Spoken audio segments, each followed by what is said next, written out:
ஆந்திராவிலிருந்து சென்னையில் வளையல் விற்க வந்த வியாபாரி வளையல்களை விற்றுவிட்டு மீதி வளையல்களுடன் பெரியபாளையத்திற்கு வந்தார். சோர்வோடு மரத்தடியில் படுத்தவர் உறங்கிவிட்டார். காலையில் கண் விழித்து பார்த்தபோது அவர் கொண்டு வந்த வளையல்களை காணவில்லை. தேடியும் கிடைக்காமல் போகவே கவலையோடு ஆந்திராவிற்கு போய்விட்டார். அன்றிரவு அம்பாள் அவர் கனவில் தோன்றி, நான் ரேணுகா பவானி, நீ கொண்டு வந்த வளையல்கள் என் கையை அலங்கரித்திருக்கிறது.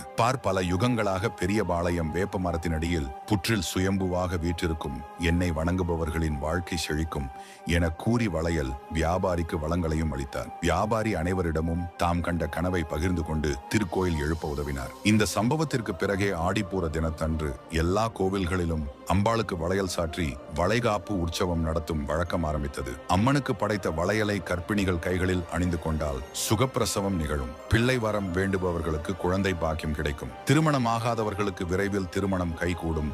ஆடிப்பூரம் விரதம் இருந்து அம்மனை தரிசித்தால் திருமண வரம் கிடைக்கும். வளைகாப்பிற்கு வளையல் வாங்கி கொடுத்தால் குழந்தை பாக்கியம் கிடைக்கும் என்பது ஐதீகம்.